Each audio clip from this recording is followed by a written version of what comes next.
The winter night in Seoul was too quiet. The kind of quiet that felt like the city was holding its breath, waiting for something to break.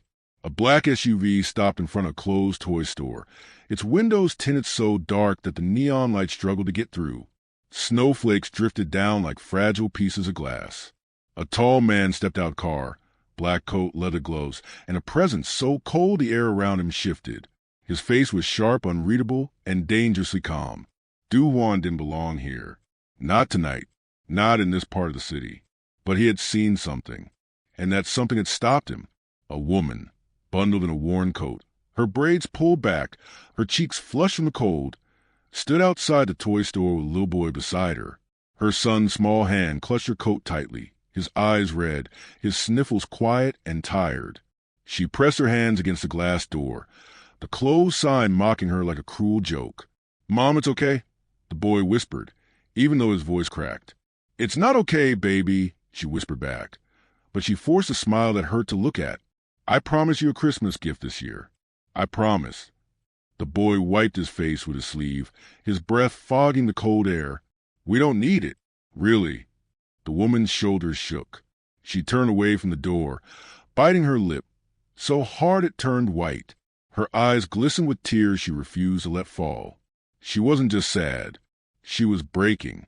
And Do-hwan saw everything. He had been standing across the street, hidden inside the shadows of a street lamp, his men waiting in the SUV behind him. They thought he was inspecting a nearby club, one of his territories. But Do-hwan hadn't moved. He couldn't. Something about her made him freeze. The way she tried to be strong. The way she hid her pain from a boy. The way she stood in the cold night with nothing but determination and love holding her together. She reminded him of someone he had lost. Someone he never forgave himself for losing. And now he couldn't look away. The woman took her son's hands gently and crouched so she was eye level with him. The neon lights of the street bounced off her brown skin, painting soft blue reflections across her cheeks. "Malik," she whispered softly, "I will find another job. Maybe 2, maybe 3, but I'll get your gift before Christmas. I swear." The boy looked down, kicking lightly at the snow. "Can't we just go home?" His voice cracked again. That was what shattered Do-hwan. The woman stood up and pulled him into her arms. The boy hugged her waist tightly, burying his face into her coat. Snow kept falling around them, slowly covering Malik's little boots. Do-hwan's heart, the one he had sealed off years ago, twisted painfully, fighting the memories he tried to bury. His jaw clenched, his fists tightened, and his breath came cold and sharp. Inside his SUV, one of his men leaned forward. "Boss, should we continue the inspection? The club is waiting for you." "Stay here," Do-hwan said quietly, not taking his eyes off the woman and her son. His men stiffened. Nobody questioned Do-hwan. He stepped forward, one slow step, then another. The wind was so cold it felt like blades against the skin, but he didn't feel any of it. He only felt the weight in his chest growing heavier. The woman tried to brush the snow off her son's hair as they walked away from the toy store. She had a small limp, subtle, but noticeable enough for Do-hwan to catch. The kind of limp that came from long hours on tired feet, not from injury.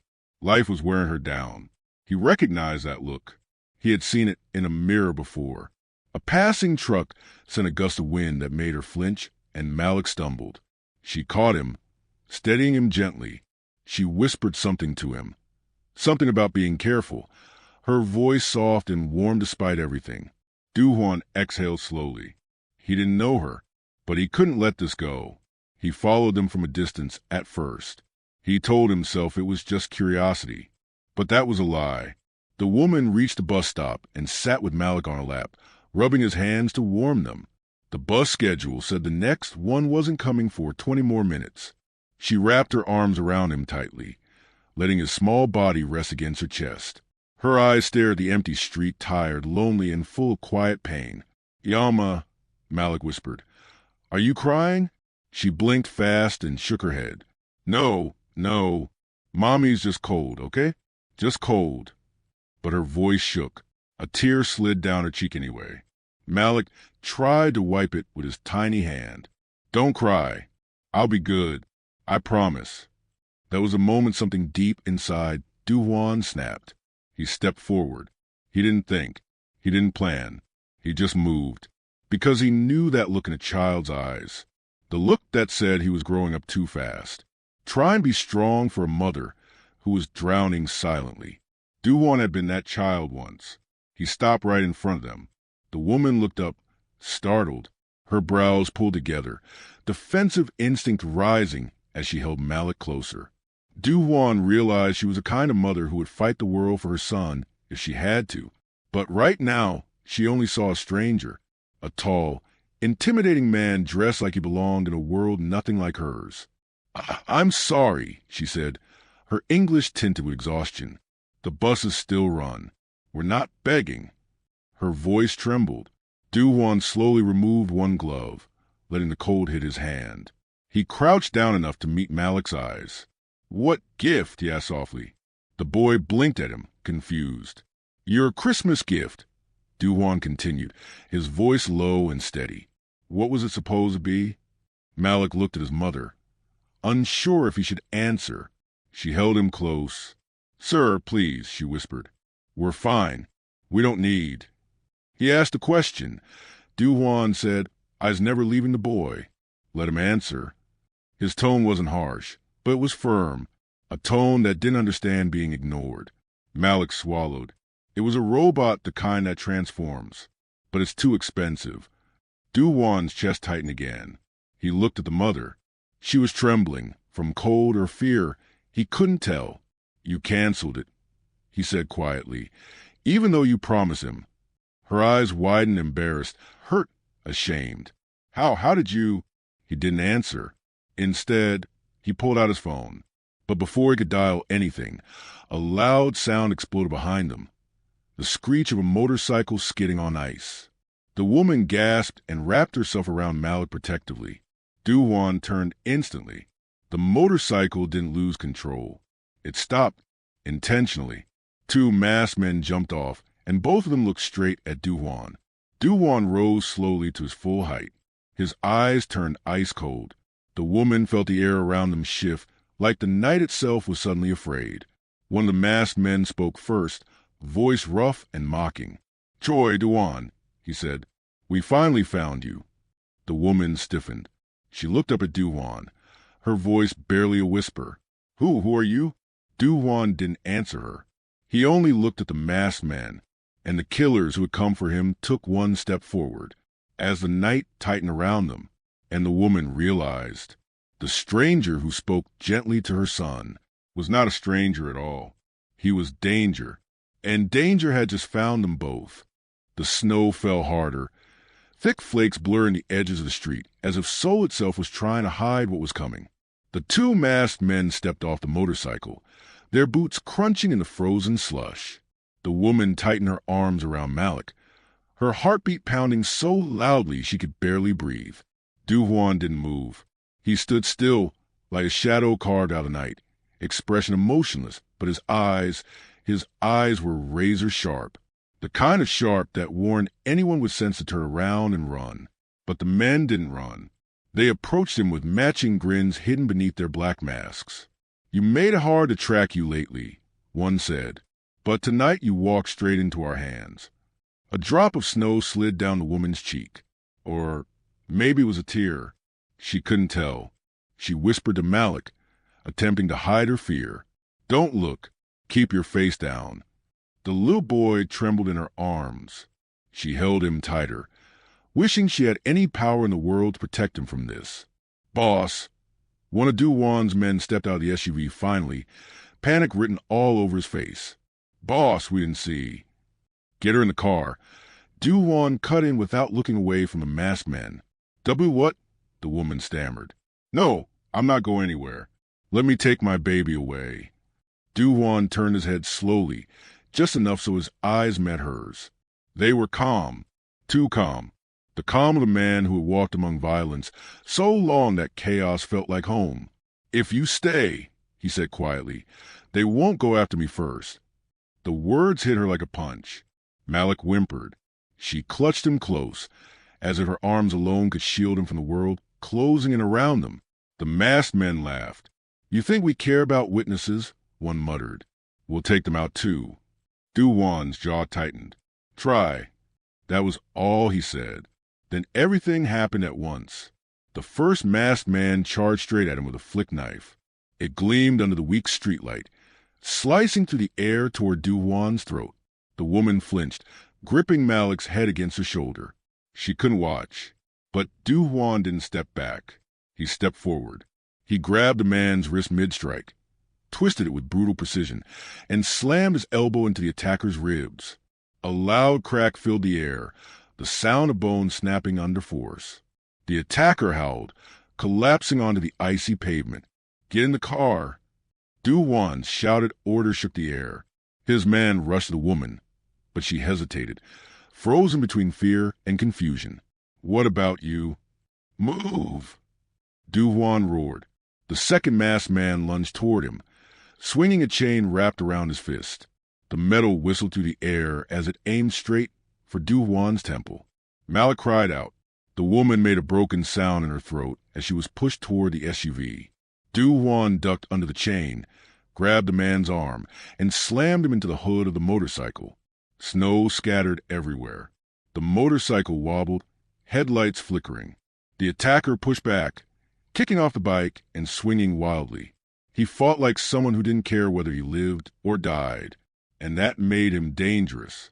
But Du-Wan's face didn't change. His movements were cold, calculated, merciless. A man who had learned to fight not for survival, but for dominance. The woman tried to look away, but she couldn't. There was something terrifying, something magnetic about watching him. His coat whipping in the wind, his breath creating cold mist, his eyes steady even as fists flew around him. Her chest tightened in a way she didn't understand. Inside the SUV, Malik sobbed softly. She pressed her forehead to his, whispering comfort she didn't feel. She stole another glance. The second masked man grabbed a metal rod from a motorcycle and charged again. Du-Wan finally spoke, voice low and lethal. Big mistake. He dodged right, caught the man's arm mid-swing, and drove his knee into the attacker's stomach. The man choked. Du-Wan twisted the rod out of his grip and slammed it across his ribs. The attacker collapsed. Snowflakes landed on the pool of blood spreading under the man's coat. Silence fell. Only the winter wind spoke now. Du-Wan didn't turn back immediately. He breathed slowly, letting the cold air steady him. His men approached carefully, not wanting to interrupt whatever storm lived inside their boss's eyes. The woman stared at him through the SUV window. Who was he? What kind of man fought like that? What danger had she just walked into? Du-Wan finally looked toward her. Their eyes met. Her breath caught, because for just 1 second, just one, she saw something in him. Not coldness, not violence, not cruelty, but a strange, quiet sadness. It flickered across his expression before disappearing behind the stone wall he wore as a face. He walked to the SUV and opened the door. Snowflakes clung to his hair, melting slowly. You're coming with me, he said. What? No, I'm not, she whispered, shaking. I don't know you, this is crazy. I just want to take my son home. He leaned in slightly, voice level but firm. They saw you. Her heart dropped. They saw us, she whispered. If they survive long enough to report back, he said, you're in danger. Both of you.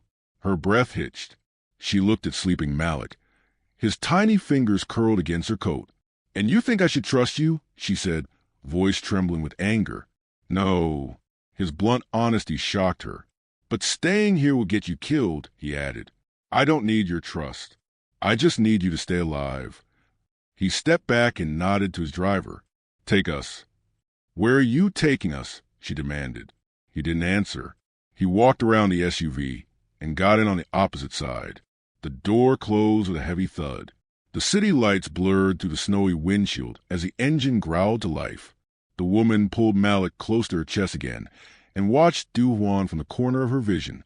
He leaned back in his seat, silent, not even breathing heavily from a fight. He didn't look human. He looked like something carved from ice and shadows. Are you going to hurt us? She whispered suddenly. He turned his head slowly. and the look in his eyes made her chest tighten. "If I wanted to hurt you," he said quietly, "you wouldn't have lived long enough to ask." Her lips parted, a soft gasp escaping. She should be terrified. She should be screaming for help. But something in his tone wasn't threatening. It was protective, unpredictably protective. He glanced at Malik sleeping in her arms. "You shouldn't have been out in this cold," he murmured. The softness in his voice confused her even more. Minutes passed. The city slowly faded behind them. The snow thickened. The road turned quieter. The woman finally found her voice. "What's your name?" she whispered. He hesitated for a moment. Then, "Troy Duwan." She inhaled sharply. She'd heard that name. Everyone in Seoul had. He wasn't just dangerous. He was a danger. She turned her head slowly toward him, fear and disbelief swirling in her eyes. You're the man from the news," she whispered. Duwan's gaze lowered to the snow outside. "Don't believe everything you hear. But some of it is true, isn't it?" His jaw clenched. She swallowed hard. "Why did you help us?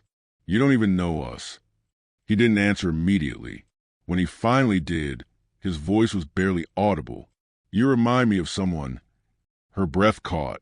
"Someone you cared about?" A long silence. "Yes."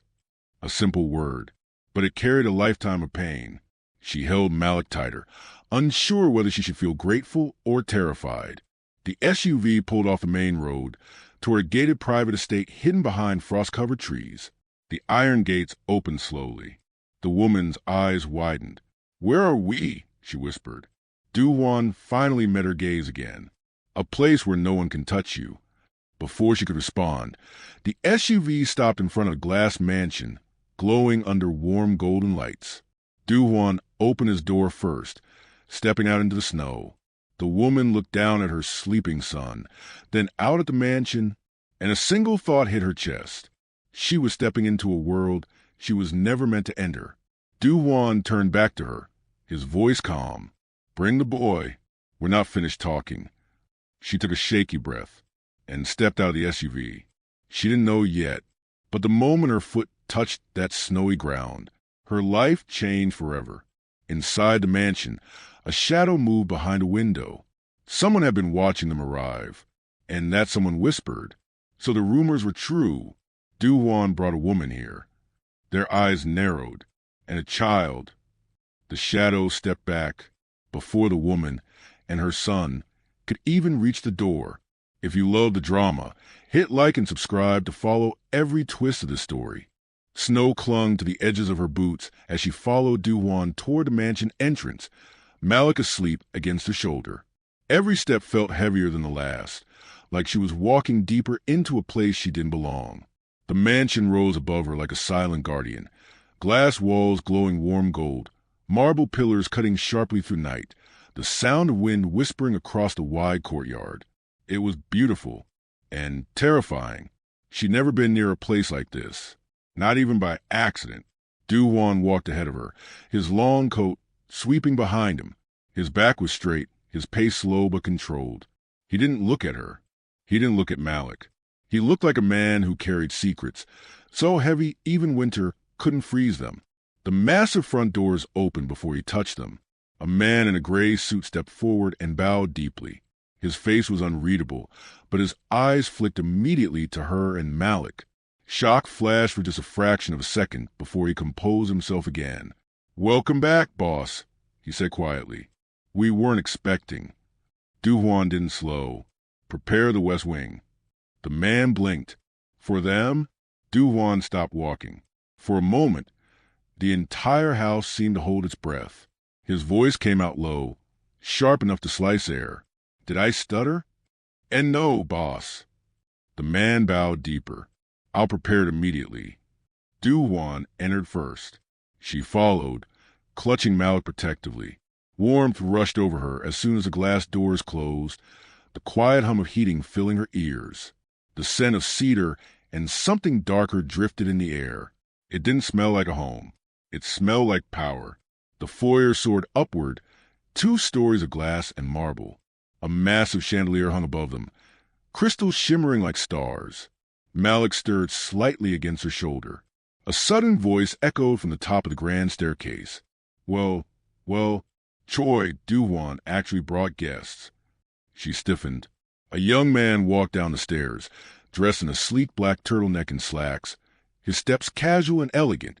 His hair was neatly styled, his sharp eyes glimmering with amusement. He moved like someone completely comfortable in luxury, like danger was a language he spoke fluently. She didn't know him, but he knew Do-won, and the way he looked at her made her hold Malik even tighter. "What is this?" the young man asked, stopping at the bottom step. "A woman? And a child? Brother, have you finally lost your mind?" "Brother." Her pulse thudded. Do-won's expression didn't change. "Go upstairs." "No," the younger man said, smirking. "I want to see her. It's not every day my brother brings." Do-won moved. He didn't shout. He didn't run. He simply stepped forward, and the young man's grin faltered. "Go," Do-won said again, this time softer, which somehow sounded even more threatening. The young man's jaw clenched. But eventually, he raised his hands in surrender. All right. His eyes flicked to her again before he turned away. "But don't say I didn't warn you." His footsteps faded upstairs. She released a shaky breath she didn't know she was holding. Do-won didn't look at her. He simply walked deeper into the mansion, and she followed because she had no choice. They passed through a long hallway lined with tall windows. Snow fell outside, soft and endless, blanketing the world in silence. Malik shifted slightly, mumbling in his sleep, and she kissed the top of his head, whispering reassurance she barely believed. Do-won finally stopped in front of a large wooden door. He turned to her, his expression unreadable. "This will be your room for now," he said. "For now?" Her voice cracked. "How long do you expect us to stay here?" "As long as you're in danger." She swallowed. "Are we really in danger? Or is that an excuse to keep us here?" His eyes locked onto hers, deep, cold, unblinking. "If I wanted to keep you here," he said quietly, "I wouldn't need an excuse." Her breath trembled. He opened the door. The room inside was massive, warm lighting, soft cream walls, oak floors, and a huge bed covered in plush blankets. A smaller connecting room held a single bed, perfectly sized for a child. Toys sat neatly arranged on shelves. She froze. "How? How is there a child's room?" she whispered. Do-won didn't answer immediately. His eyes drifted to the little bed for a moment, barely long enough for her to understand something heavy lived inside that silence. "It was used before," he finally said. Her stomach tightened. Used by who? A child? Someone he cared about? Someone gone? The grief in his eyes lasted only a second before he shut it down. The door closed behind them. She adjusted Malik in her arms. "Why are you helping us? You don't even know my name." "Not important," Do-won said. "Then what is important?" she whispered. He took a step closer, not touching her, not crowding her, just close enough to feel the weight of him. "You are a mother," he said simply, "and no mother should feel helpless in front of her child." His voice cracked on the last word, just barely. She stared at him, stunned. "Put him to bed," Do-won murmured, turning away. "When you're done, meet me downstairs." He left before she could respond. She exhaled slowly and carried Malik into the smaller room. She laid him gently on the soft bed. He didn't wake. She pulled the blanket over him and brushed a hand down his cheek. "I'm so sorry," she whispered. "I didn't mean for any of this." Her chest tightened. She stood there for a long moment before finally stepping out and closing the door softly. Downstairs, the mansion was darker. Only a few lights flickered along the hallway. She followed the faint glow until she reached a room at the far end. Do-won stood inside, his back to her, staring at a table covered in old files and photographs. A single lamp illuminated the space. But what hit her the hardest were the pictures. A woman, young, smiling, holding a child. A little girl with bright eyes sitting on Do-won's lap in one of the photos. Her heart twisted. His voice broke through her shock. "She died," he said without turning. She swallowed. "The woman?" He shook his head slowly. "My daughter," Her breath caught. A pain so raw, so deep, filled the room like smoke. She stepped closer, without realizing it. I'm so sorry. Don't be. His voice was flat. It was my fault. No parent wants to. It was my fault. His tone sharpened, final, self-condemning. Silence fell between them. The snow outside tapped softly against the window. She wanted to say something, anything, but words felt too fragile. Do-Won finally turned around, and she froze. Pain lived behind his eyes, quiet but lethal, the kind of pain that built walls and turned men into shadows. Those men tonight, he said, they belong to someone who wants me dead, and anyone near me becomes a target. Her pulse thudded. So, taking us here was better than leaving you outside, he said. But now that you're inside, you need to understand something. He stepped closer, his presence wrapped around her like cold fire. You can leave, he said, if that's what you want. Her breath hitched. But if you stay, he paused, eyes locked on hers. You enter my world, and my world doesn't let people go easily. Her lips parted. I never asked to be part of your world, she whispered. He leaned in just slightly, close enough that she felt the warmth of his breath against her skin. No one ever does. Her heart hammered. He straightened, stepping back. You could decide by morning. She stood frozen as he walked past her, heading for the hallway. But before he reached the door, it burst open. One of his men stumbled inside, face pale. Boss, we have a problem. Do-Won turned, eyes narrowing. What problem? The man swallowed hard. They found this place. Her breath stopped. Someone's coming, the man whispered, armed. A long silence stretched. Then, Do-Won's expression turned to ice. Get the mother, he said, and get the boy. She felt her entire body go cold. Boss, the guard said shakily, they're not just coming for you this time. He met Do-Won's eyes. They're coming for the child. Her legs went numb. Do-Won stiffened. For the first time, real fear flashed in his eyes. The mansion lights dimmed as the alarm system locked into silent security mode. Every window darkened. Every hallway fell into a stillness that made her skin crawl. She pressed Malik tightly against her chest, his small arms still limp in sleep. Unaware of the growing danger that wrapped around the mansion like an invisible storm, Do-Won moved with frightening calm. He stepped forward, his face tightening, his eyes turning sharp and lethal. His men scrambled to the hall behind him, loading weapons, checking exits, setting barriers. The man in the gray suit rushed toward him. Boss, the cameras picked up 3 cars approaching downhill. They cut their lights. They know we're watching. Positions, Do-Won ordered quietly. Nobody fires unless I say so. His voice held no tremor, no fear, just ice, pure ice. She stood frozen near the staircase, arms squeezing Malik, so hard she was terrified she would wake him. She didn't understand this world, this violence, this danger that had exploded into her life within hours. But she understood one thing clearly. Someone wanted her son dead. Her breath broke, trembling silently as she stepped back toward the wall. Do-Won looked at her. Maybe it lasted 1 second, maybe 2, but it felt like forever. His eyes softened, barely, but enough for her to see something she didn't expect. Fear, not for himself, for her, for Malik. Give me the child, he said gently. No, her voice came out shaking. I'm not letting him go. His jaw clenched faintly. He stepped closer. You can't protect him like this. Let me keep him safe. She shook her head violently. Safe? This is your world. Your enemies. Why are they targeting a child? He has nothing to do with whatever you do out there. Do-Won didn't flinch. He didn't shout.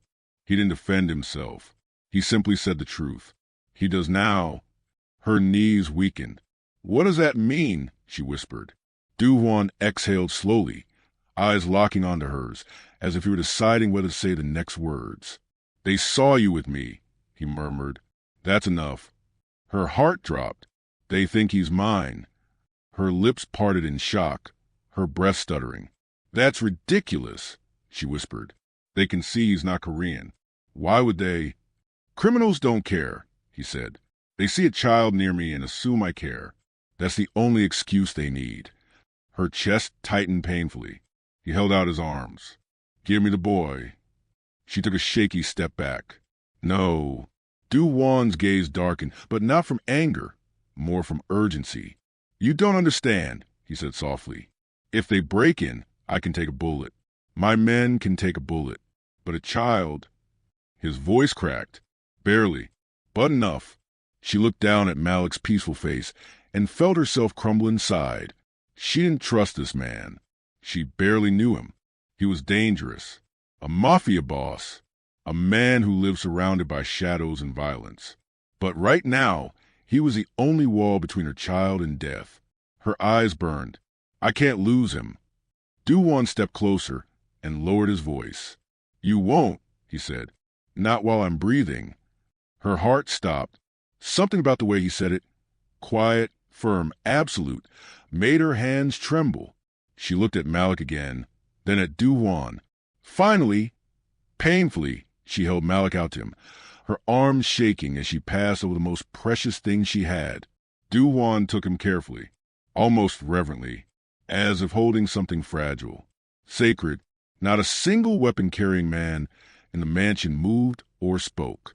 It was a moment they never expected to witness. Their boss, cold-feared, untouchable, holding a child against his chest. Malik stirred slightly, his head leaning into Du-Wan's shoulder as if it were natural. Du-Wan's jaw tightened. Something raw flashed across his eyes, grief, memory, guilt, before he covered it again. He spoke without looking at her. Stay close. Don't leave my side. The lights flickered.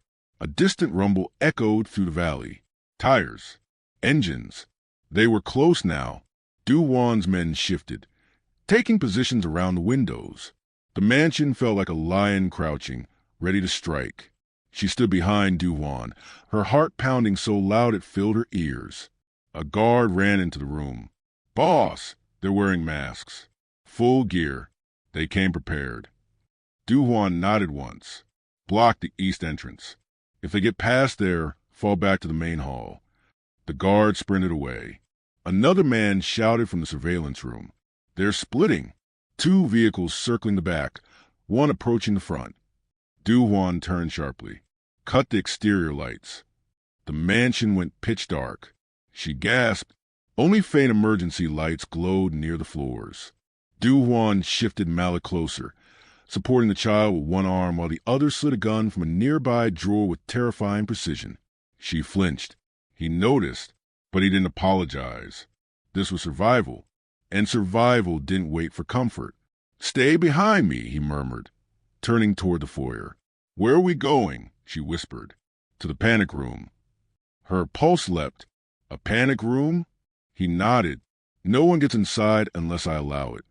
But before they reached the hallway, a loud crack shattered the tension. A window, then another. Glass rained across the marble floor. Gunshots echoed outside, short bursts controlled. His guards returned fire, shouting orders and taking cover behind pillars. She screamed and ducked instinctively.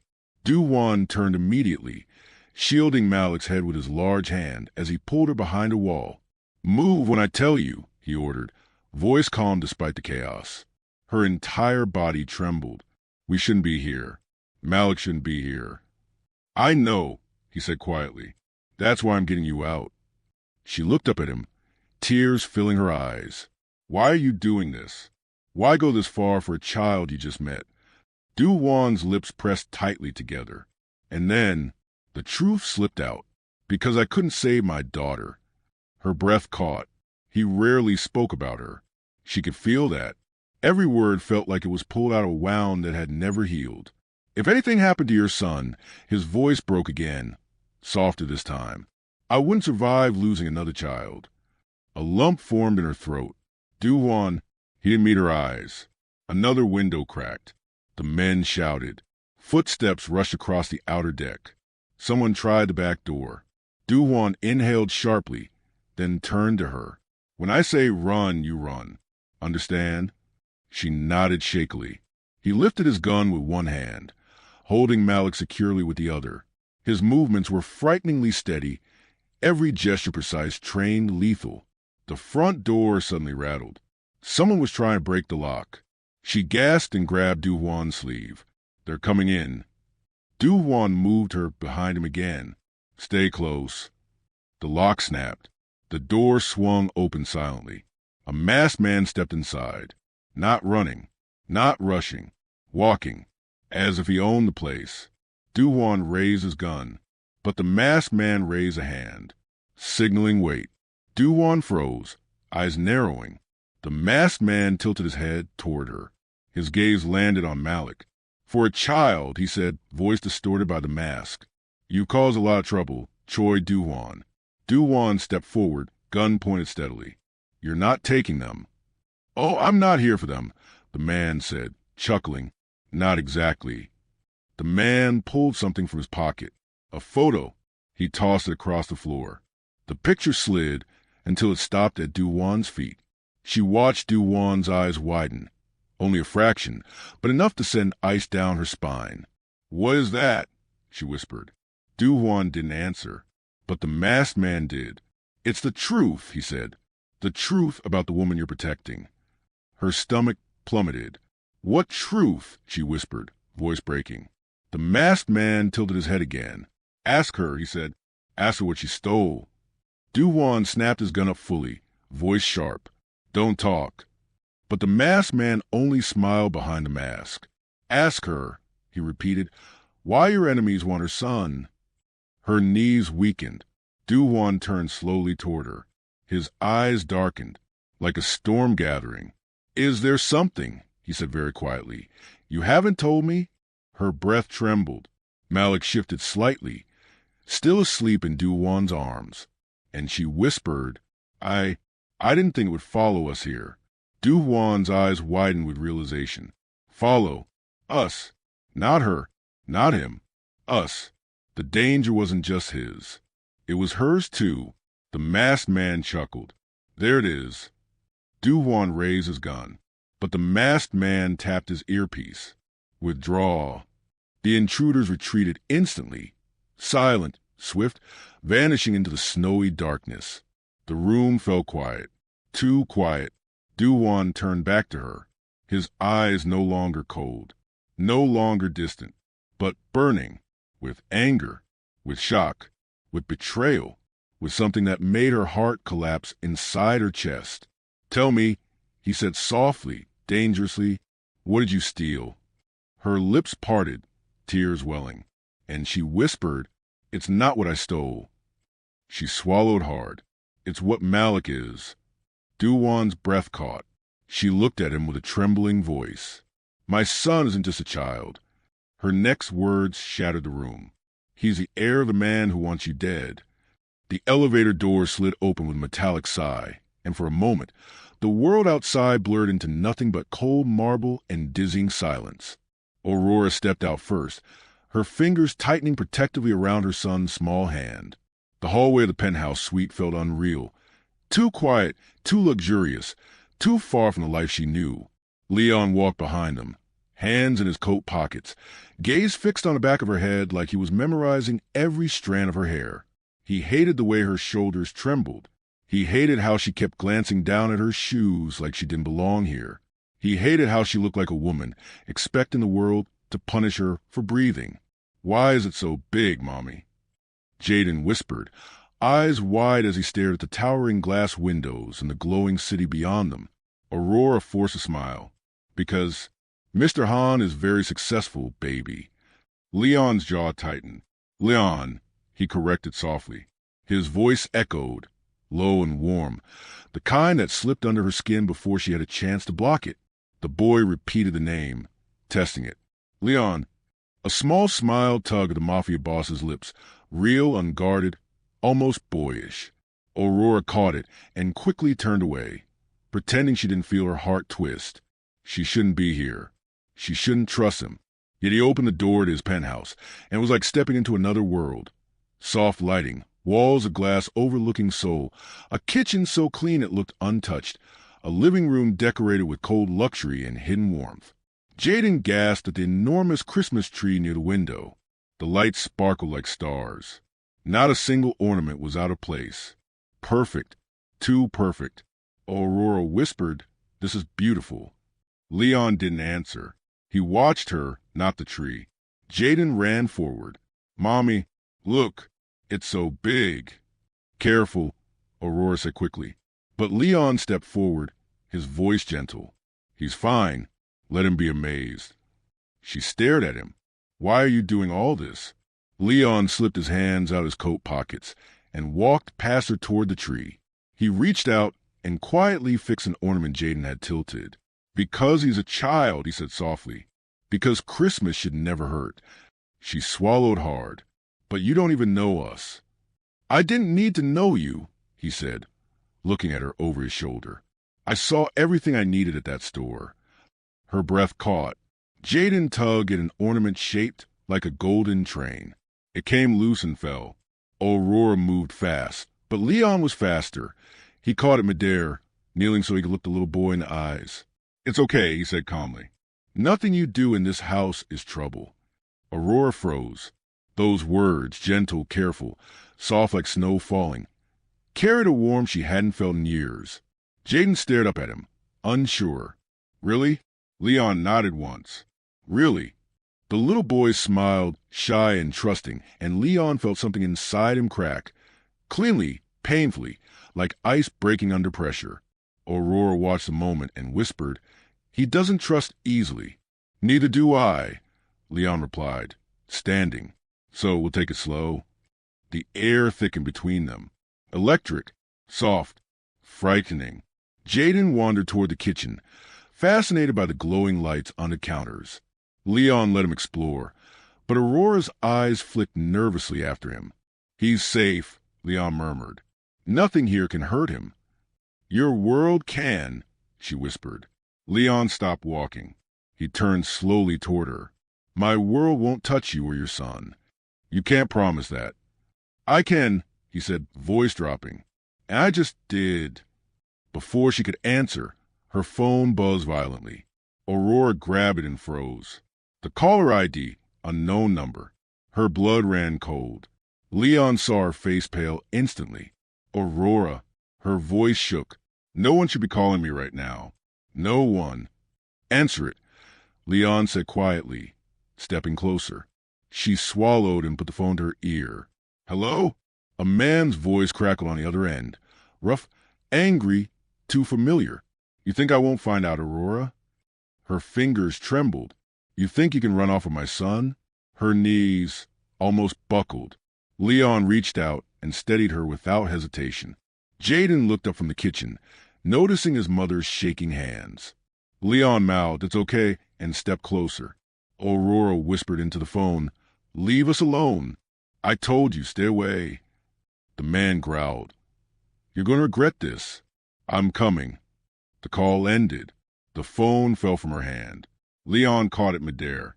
"Aurora," he said slowly, his voice now darker, deeper, deadly calm. "Who was that?" She looked at him with eyes full of terror, shame, and a truth she had been hiding from everyone. "My ex," she whispered. "Jaden's father. He's dangerous."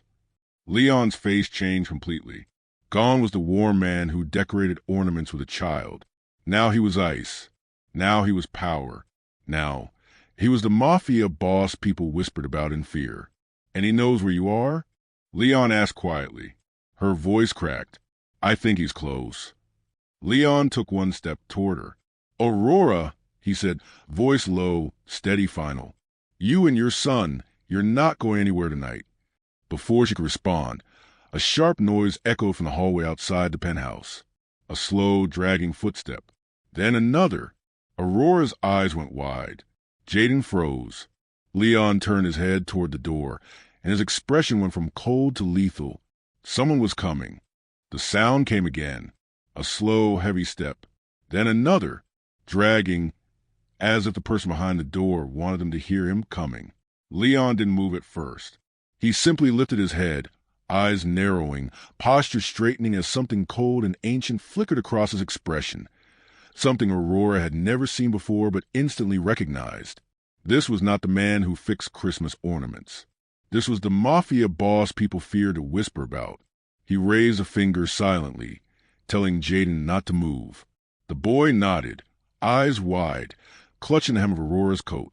Aurora's heartbeat hammered, so loudly she was sure the whole room could hear it. Her breath came short, uneven. Panic surged in her throat like rising smoke. She whispered, voice trembling, "That sound, it might be—" "I know," he said quietly. The hallway outside the penthouse fell silent. Too silent. Leon slid his coat off, revealing the holster at his waist. Sleek black, deadly. But instead of reaching for the gun, he cracked his fingers one by one, as if the weapon he trusted most was his own bare hands. Aurora felt herself step back, her spine hitting the wall. Her breath trembled out of her. "Jaden, get behind me." Jaden obeyed instantly, eyes never leaving Leon. A soft, metallic click echoed from the front door. Someone was at the lock. Leon took one step forward. "Aurora," he murmured without looking back. "Take your son to the bedroom. Close the door. Don't open it unless I come for you." But she grabbed his arm, her voice breaking. "What if he has a weapon? Leon, what if—" He turned, just turned, and the intensity of his gaze almost knocked the air out of her lungs. "No one," he said calmly, "gets to threaten you and walk away." Her voice cracked. "Leon, go," he whispered, softer this time. "Please." The word please sounded wrong in his mouth, like it didn't belong to a man who ruled the underworld with fear. And yet, he said it for her. Aurora nodded, even as fear clouded her vision. She pulled Jaden close and hurried toward the hallway that led to the bedrooms. But halfway there, Jaden tugged her sleeve. "Mommy, is Leon going to get hurt?" Aurora knelt quickly, cupping his cheeks. "No, baby. Leon is strong. Just stay with me, okay?" Jaden glanced back at the Mafia boss, who stood facing the door like a shadow carved from stone. "I like him," the boy whispered. "He talks nice." Aurora's throat tightened. "So do I," she whispered back. She ushered Jaden quickly into Leon's bedroom and closed the door, her hand shaking. The moment it clicked shut, she heard it. The lock on the penthouse door snapped open. The intruder stepped inside. Leon lifted his chin slightly, listening. The footsteps were heavy, angry, unsteady. Drunk? No, not drunk. Someone fueled by rage, not alcohol. A man's voice echoed into the apartment. "Aurora, come out." Leon's eyes hardened. The voice came again, louder this time. "I said come out." Leon finally stepped forward, his tone calm, almost polite. "You're in my house." A rough chuckle. "And who the hell are you supposed to be?" Leon didn't answer. He walked into the main room, hands relaxed at his sides, shoulders loose. The intruder stepped into view. Tall, broad shoulders, face flushed with fury, eyes bloodshot, exactly as Aurora had described him. Jaden's father, the man who made a mother tremble, the man who made a child flinch. He looked Leon up and down and scoffed. "So you're the bastard she ran to? You think you can hide her from me?" Leon tilted his head slightly. "She didn't run to me." "Then she's with you?" "Yes." "Then she's mine to take back." Leon chuckled softly. "You walked into the wrong home." The man stomped forward, pointing a finger at Leon's chest. "Where is she?" Leon's expression didn't change. "That depends." "On what?" the intruder snarled. Leon took a single calm step closer. The air between them shifted, danger radiating from him like silent thunder. "On whether you can walk out of here," Leon murmured. The intruder's eyes widened, not with fear, but with anger. "You don't scare me." Leon's smile was cold. "I don't need to." He moved, fast, too fast for a normal man. He grabbed the intruder by the front of his jacket and slammed him against the wall, so hard the entire penthouse vibrated. A picture frame trembled, falling face down onto the floor. Jaden's father choked on air, his eyes bulging. Leon leaned in, voice as calm as if he were discussing the weather. "You called a woman with threats," he said quietly. "You frightened her. You shouted at her child." He tightened his grip. "That was your last mistake." The intruder spat in Leon's face. Leon didn't flinch. Instead, he wiped it away slowly with the back of his hand, then slammed his fist into the man's stomach. The intruder folded instantly, gasping for breath. Leon grabbed him again and drove a punch into his ribs. Then another. The man crumpled to the floor, coughing, holding his side, wheezing. Leon crouched beside him. "Stand up." The intruder glared. "Bastard." I said stand up. The man attempted to push himself up, shaking, groaning. Leon let him get halfway, then slammed his foot onto the man's chest, pinning him down. "You terrorize the wrong family," Leon said, his voice low and terrifying. "You will never lay a hand on Aurora again. You will never speak to her like that. You will never breathe near that child." Jaden's father gasped. She's mine." "She belongs to no one," Leon growled. "Especially not you." He pressed harder with his foot. The man coughed violently, spitting blood. Leon leaned down, eyes cold as obsidian. "If you ever come near them again, I won't just break your bones." Outside the bedroom door, Aurora covered Jaden's ears as the sounds of pain echoed in the penthouse. Her lips trembled. "Leon, what are you doing?" Inside the living room, Leon's voice dropped to a deadly whisper. "I will erase you." Suddenly, a sharp metallic click. Leon's body froze. Jaden's father lifted his hand. A gun, aiming at Leon's chest. His finger already tightening on the trigger. The world froze. The barrel of the gun pointed directly at Leon's chest, only inches away. Jaden's father's hand shook, smeared with his own blood, but his rage burned steady and violent. "Get off me," he wheezed, his finger tightening on the trigger. "You think you can touch me and live?" Leon didn't blink, didn't flinch, didn't even breathe. He took in the scene with a calmness that didn't make sense. A calmness that came only from someone who had stared death in the face many times and wasn't impressed. "Put it down," Leon said quietly.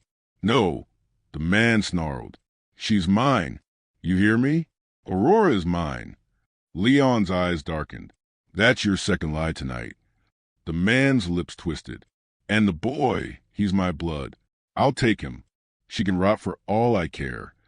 Leon moved before the words finished exiting the man's mouth.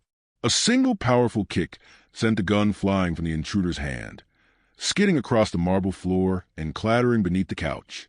Jaden's father screamed as Leon grabbed him by the collar and dragged him upward like he weighed nothing. "You threaten a woman," Leon hissed. "You terrorize a child. You walk into my home with a gun." He slammed the man against the wall. "You don't leave here breathing." The man choked out a laugh, even as blood dripped from his mouth. "Who do you think you are? Some kind of hero?" Leon leaned close, his voice colder than steel. "No, I'm much worse." Suddenly, a small, terrified scream echoed down the hallway. Leon!" "Aurora!" Leon spun around. The bedroom door was open.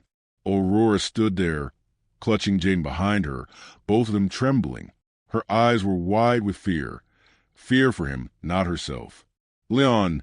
she cried again, her voice cracking. "Don't go near him. He has friends." He said he wasn't alone.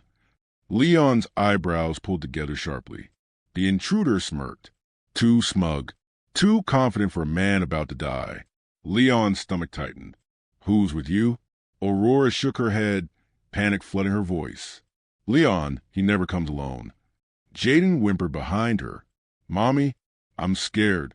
Aurora hugged him tightly, her heart racing so fast it felt like it was tearing through her chest. "It's okay, baby. Mommy's here." Leon tightened his grip on the intruder. "Tell me who you brought." The man spat blood, smirking even with a split lip. "You think I came up here by myself? You must be stupid." Leon's jaw clenched. "How many?" he demanded. Jaden's father let out a broken laugh. "Enough." Leon didn't hesitate. He slammed the man into the floor, knocking him unconscious in an instant. Then he turned toward Aurora. His voice was low, sharp, urgent, nothing like the calm tone he used moments ago. "Aurora, bedroom, now." She stepped back instinctively. "Leon, now." His voice cracked like a whip Terrifying not because he was yelling, but because he wasn't. He was too controlled, too focused, too deadly. Aurora grabbed Jaden and backed into the bedroom as Leon sprinted to the penthouse. He checked the balcony. Empty. He looked down the hallway. Shadows. Movement. He clenched his fists. They were already inside. The elevator had been jammed to pause on this floor. Someone had hacked the security system. Jaden's father had help. Aurora was breathing fast, her back pressed to the bedroom wall. Jaden clung to her, burying his face in her stomach. "Mommy, are we going to die?" Aurora shook her head quickly, tears spilling. "No, baby. Leon won't let anything happen to us." But inside, she was breaking, because she didn't know if Leon could protect them from this, from men who came armed, from enemies who slipped past security, from a past that hunted her. In the living room, Leon moved like a shadow, silent, calculated, lethal. He picked up the intruder's gun and checked the magazine. 2 bullets left. Not enough. Suddenly, the lights flickered. Once, twice. Then the entire penthouse went dark. Aurora screamed softly, twisting around. "Jaden, baby, stay close." Leon's voice echoed from the pitch-black hallway. "Aurora, don't move. I'm coming." His footsteps were soft, measured, deadly. But another set of footsteps answered him, fast, heavy, approaching from the opposite direction. Leon's instincts kicked in instantly. He ducked. A blade sliced through the air where his head had been only a second before. A man dressed in all black lunged from the dark, his knife flashing like lightning. Leon blocked with his forearm, the blade scraping his skin, drawing blood. He didn't even flinch. He grabbed the attacker's wrist, twisting hard until the sound of breaking bone echoed against the walls. The knife dropped. Leon kicked across the floor, sending it sliding under a cabinet. The attacker screamed, but Leon didn't let go. He slammed the man into the wall, rendering him unconscious. But then, a cold realization hit. There were more. He sensed them. 2, maybe 3 more in the penthouse. Aurora's terrified voice rang out again. "Leon, someone's outside the door." Leon sprinted toward the bedroom. "Aurora, don't open it." "I'm not." "Leon, please hurry." He could hear her try and push a heavy dresser in front of the door, her breath short and panicked. Jaden was crying now, no longer able to pretend to be brave. Leon grabbed a vase from a side table and smashed it against the floor, grabbing a long shard of glass, a temporary weapon. Just as he reached the bedroom hallway, he heard it. A man's voice on the other side of the bedroom door. "Open up, sweetheart. I don't want to hurt the kid." Aurora sobbed, shoving against the dresser. "Please, go away, please." Leon moved faster. He reached the hallway. He saw the silhouette of a man kicking the bedroom door. The wood cracked. Aurora screamed. Jaden screamed with her. Leon's heart punched against his ribs as adrenaline ripped through him. He was too far. But he tried anyway. He ran. The attacker raised his foot for one final kick. The bedroom door splintered. The man stepped inside. Leon roared, "And oh!" But it was too late. The attacker reached inside and grabbed Aurora by the arm. Aurora screamed as the man yanked her forward, dragging her halfway through the shattered doorway. Jaden clung to her waist, crying, refusing to let go even as she was pulled violently. "Let go of her." Jaden shrieked, his voice cracking, small fingers digging desperately into her sweater. The attacker snarled, "Stupid kid." He shoved Jaden backward. Jaden fell hard. "No!" Aurora cried, trying to scramble toward him, but the attacker held her in a painful grip, twisting her arm behind her back until she gasped. Then Leon reached them. He hit the attacker so hard the man flew across the hallway, crashing into a side table and splintering it into pieces. Glass shattered. Wood cracked. The air shook. Leon didn't even look at the wreckage. He only looked at Aurora. Her eyes lifted to him, wet, terrified, trembling. He stepped inside the broken doorway just as she collapsed to her knees, pulling Jaden into her arms. Leon crouched in front of them, eyes scanning their faces, their hands, their clothes. "Aurora, are you hurt?" She shook her head, breath coming in panicked bursts. I'm okay. Jaden, I'm fine, Jaden whispered, but his voice shook. He clung to Aurora, hiding in her arms like he wanted to disappear. Leon exhaled, sharp and heavy, as relief washed over him. He reached out, gently brushing a strand of hair behind Aurora's ear. "You're safe," he murmured, but he knew it was temporary. Footsteps echoed from the living room. Fast. Several. Aurora froze. "Leon, there's more?" Leon stood. "Stay here. Don't move." "No." Aurora grabbed his hand. "Leon, you're bleeding." He looked down. The gash across his arm from the knife earlier had widened, blood running down his sleeve. He pulled his hand away gently. "I don't need to stop bleeding. I need to stop them." Aurora shook her head. "Leon." He placed a finger on her lips softly, tenderly. "Aurora," he whispered. "Trust me." Her breath hitched. Jaden looked up at Leon with wide, shaking eyes. "Leon, don't go." Leon's chest tightened, so hard it almost hurt. He knelt again, placing a warm hand on the back of Jaden's head. "I'm not going far. I'm right outside." Jaden nodded, wiping his tears, trying to be brave. Aurora watched Leon stand, watched him walk out into the dark hallway, watched the back of him, the broad shoulders, the tension, the danger, fade into the shadows. And then silence. A deep, suffocating silence. Aurora hugged Jaden tighter. "Baby, don't look. Just stay close to Mommy." Jaden nodded, burying his face into her. She held him and listened as the hallway swallowed Leon whole. Then it began. A loud crash, a shout, a muffled scream from someone who was not Leon. Then the unmistakable sound of a body hitting the floor. Aurora covered Jaden's ears. Her own heartbeat roared like thunder. Her thoughts spiraled. "Leon, please be okay. Please." More footsteps. Running. Heavy. Followed by a guttural growl. "Leon." Then the smack of a fist meeting flesh. Aurora flinched with every sound. Jaden trembled in her arms, whispering, "Mommy, is Leon winning?" Aurora pressed a kiss to the top of his head. "Yes, baby, he is." But her voice was breaking. Her hands were shaking, because she wasn't sure.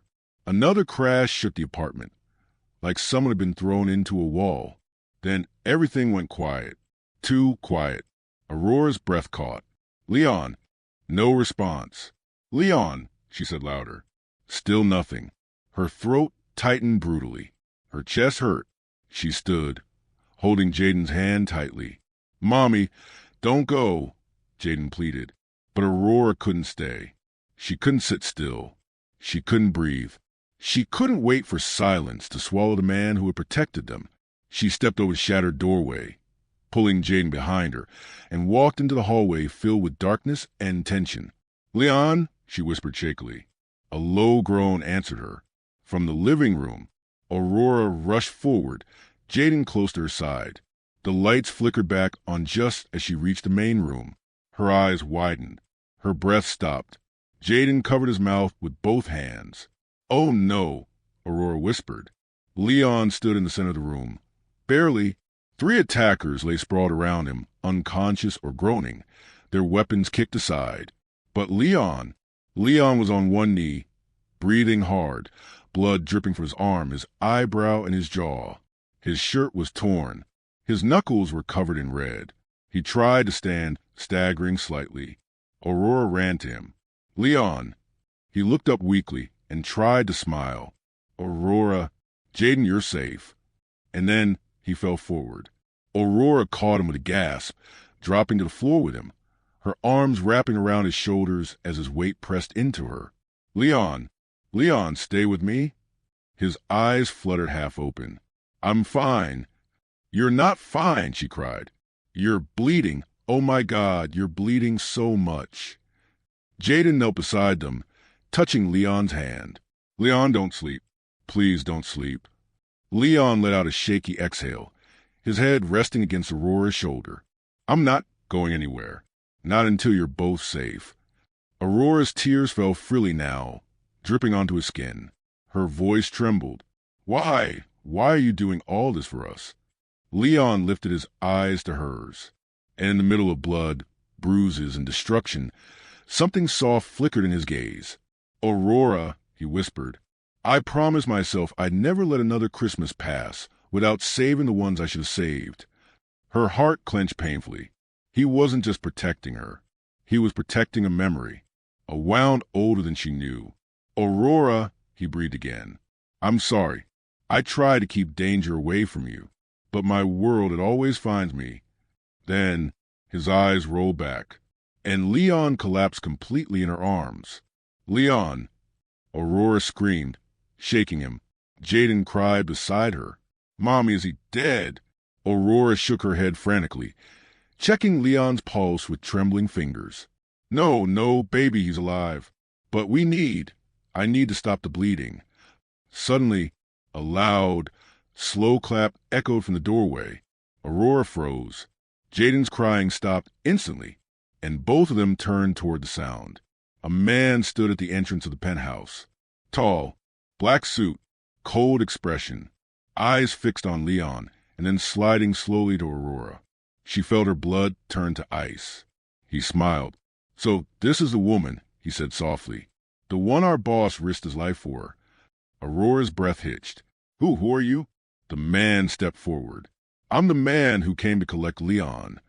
He paused. "And you, Aurora, you're coming with me." The snowstorm outside the hospital window had calmed, but inside the private VIP room, the tension felt heavier than ever. Soft beeping monitors filled the silence as Serena slowly woke up, her eyelids fluttering like she was fighting with the memories trying to rush back all at once. Elijah was sitting beside her bed, his elbows on his knees, his head bowed. The sleeves of his black coat were wet from melted snow, and his hair was still dripping. He hadn't changed. He hadn't moved. He hadn't even blinked much. He'd stayed there for hours. When her breathing shifted, he lifted his head. His eyes were bloodshot, but gentle. "Serena," he said softly, "you're awake." She looked around slowly like the world was too bright, too loud, too real. "What happened?" Her voice cracked. He reached out but stopped halfway, his hand trembling midair. "You fainted outside the toy shop. The cold, the stress.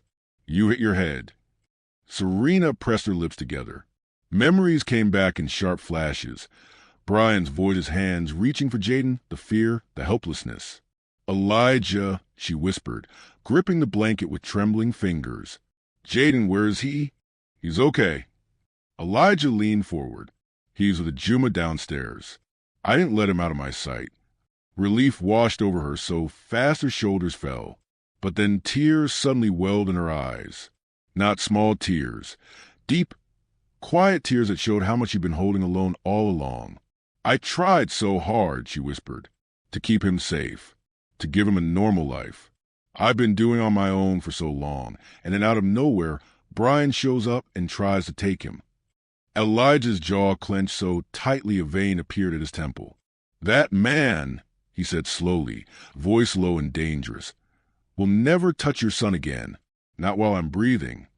Serena's eyes widened slightly, but she said nothing. He exhaled and softened. "Serena, you don't deserve this. You don't deserve to be scared like this." "I can't drag you into this," she whispered. "You didn't drag me." He looked at her with something rawer than emotion, like devotion, but buried behind fear saying it too soon. "I stepped in," he said, "because I wanted to." She swallowed. "Elijah, why?" she whispered. He looked at her like he was debating whether to tell her the truth. "You're strong," he said, "stronger than anyone I've met. But you're tired and alone. I see it every time you try to hide it, every time you pretend you're fine." He leaned closer, voice lowering. "I don't want you to fight alone anymore." Her breath shook. "Elijah," before she could finish, the door opened slightly. A nurse peeked in. "Sir, the police would like to speak with the patient." Serena stiffened. Her heart froze. "Police?" she whispered. Elijah stood up so fast a chair behind him slid. "I'll handle it," he said sharply. The nurse blinked. "Sir, they need the mother." "No." Elijah's voice softened but held iron. "She just woke up. She's not answering anything until she's stable. Tell them to wait downstairs." The nurse swallowed, nodded, and left. Serena stared at him. Why are the police here? Did Brian? Elijah hesitated. That hesitation told her everything. Elijah, she whispered. What happened? He slowly sat down again. His voice was steady, but the anger behind it simmered quietly. He didn't just try to take Jaden. His eyes darkened. He filed a report. He claimed you were an unfit mother. He claimed you abandoned your child, and he was taking him from a dangerous environment. Serena's whole body went cold. No, she whispered, shaking her head. No, he's lying. He's lying. I know. Elijah's voice softened instantly, but he's making it official. And the police think it's a custody battle. Serena's breath sped up. But I don't have money for a lawyer. I don't have anyone. No family here. No one to speak for me. Elijah gently placed a hand on her shaking fist. You have me. She froze. His touch was warm despite his cold skin. Grounding. Steady. Elijah, she whispered, overwhelmed. He looked her straight in the eyes. I'm not letting him take your son, he said. I'll fight this. I don't care how messy it gets. But you have your own life. You have your own dangers. Your world is not safe. Elijah Lee's world is safer than Brian's. His voice dropped. And mine has room for 2 more people. Her heart stumbled. What are you saying? She breathed. He opened his mouth, but his phone rang. He ignored it. It rang again, vibrating urgently. Elijah, she whispered. It might be important. He stared at her for a long second before sighing and answering. What?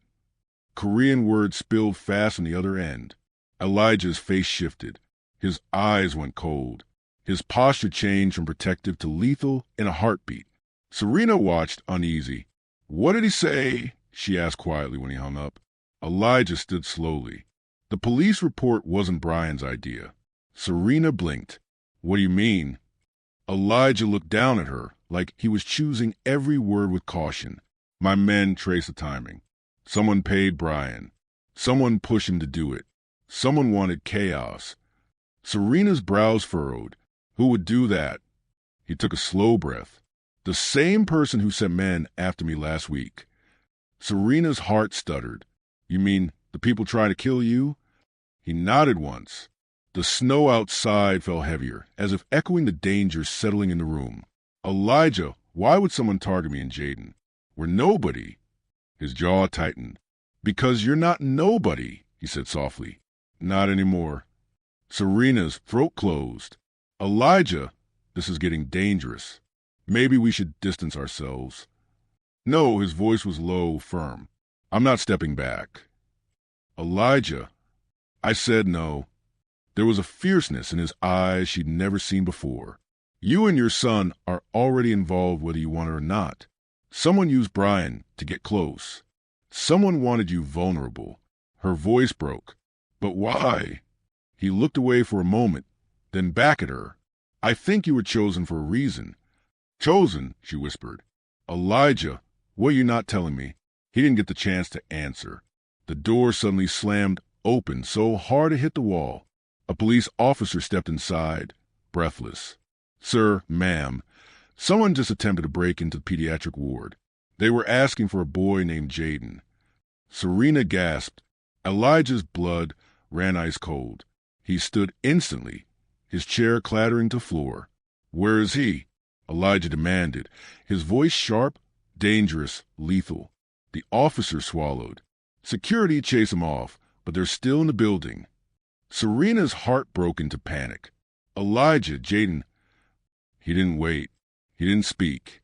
He just ran, straight out of the room, straight into danger, straight toward the child. He wasn't even sure he had the right to protect, but he would anyway, because now everything had changed, and the enemy had made their first real move. The elevator was too slow. Elijah didn't even wait for it. He sprinted down the emergency staircase, his footsteps pounding like gunshots on the metal steps. His breath came out like visible storms in the cold hospital air. Every instinct in his body sharpened into a single command. Find Jaden. He pushed open the stairwell door and burst onto the pediatric floor. Nurses were panicking, parents crying, doctors rushing to close off rooms. Alarms echoed down the hall. "Elijah says I," a security guard called out. They were here, 2 masked men. They asked every nurse if a mixed-race boy was checked in. They said he was lost, but their story didn't match. "Where is he now?" Elijah's voice sliced through the chaos. "Room 214. The boy with the scarf. Your boy's caretaker locked the door." Elijah didn't hear the rest. He was already running. The world blurred. White walls, Christmas decorations, blinking ward lights. Everything turned into streaks of color as he sprinted. When he reached room 214, the door was shut, but Ajuma's voice was trembling inside. "Stay behind me. Jaden, don't move." Elijah's heart dropped. He tried the handle. Locked. "Ajuma!" Elijah shouted. "It's me. Open the door." Silence. Then Elijah said they're still outside. His blood froze. He turned. At the end of the hallway, 2 men in black winter coats stood like shadows detached from a wall. One held a crowbar. The other had a small device blinking in his hand. They weren't panicking like intruders who got caught. They were waiting, watching him. Then the man with the crowbar smirked and tapped the metal bar twice against his glove, almost like a warning. Elijah's fist clenched. He looked down the hall. Security was too far. Nurses were terrified, and the pediatric ward was nearly empty for the night. It was just him and them. He took a slow step forward. "Who sent you?" Elijah asked, voice low, steady. The taller man shrugged casually. "You already know the name." The shorter one chuckled darkly. "Boss want a message delivered." Loudly. The taller man lifted the crowbar. "We take the boy. You live long enough to understand why." Something inside Elijah snapped. "You'll never touch him," Elijah growled. The lights flickered. The moment the hallway dimmed, both men lunged. Elijah moved first. He dodged a crowbar swing by inches, grabbed the man's wrist, and twisted until a sickening crack echoed through the hall. The man screamed, dropping the crowbar. But the other attacker rushed from behind with the blinking device in his hand, an electric shocker. Elijah turned just in time, grabbing the man's arm. Pain shot aside, but he forced through it, slamming the guy against the wall so hard the plaster cracked. The electric device clattered to the floor. But the first man, still holding onto his broken wrist, reached into his coat with his other hand. He pulled out a knife. "Elijah!" Ajuma shouted from inside the room. Jaden, whimpering, broke through the muffled barrier. "Where's Mama?" "Where's Mama?" Something primal flooded Elijah's veins. He blocked the knife slash with his forearm, feeling the blade cut skin, hot, burning pain. But he didn't back away. He punched the man so hard the attacker fell and slid across the floor. The second man groaned. Struggling to get up, Elijah grabbed him by the collar. "Who gave the order?" The man smirked, blood trickling from his mouth. "He wants what's his." Elijah's voice darkened. "Who?" "He said to tell you." The man coughed and spit blood. "Happy holidays." Elijah's chest tightened. There was only one person in his world sick enough to taunt him like that. Only one man who believed every human in Elijah's life was a pawn. Kong Dae-hoon, the man who once called himself Elijah's best friend. The man Elijah once trusted enough to bleed beside. The man whose betrayal had ignited the Mafia war months ago. Dae-hoon had finally stepped into the light. But before Elijah could respond, the attacker pulled a thin metal tube from his coat, a smoke bomb. He smashed it against the ground. A thick cloud exploded across the hallway. Children began crying in nearby rooms. Alarms blared. Ajuma screamed, "Elijah, SSI!" "Jaden!" "Elijah!" Through the fog, Elijah saw one shadow running toward the end of the hall.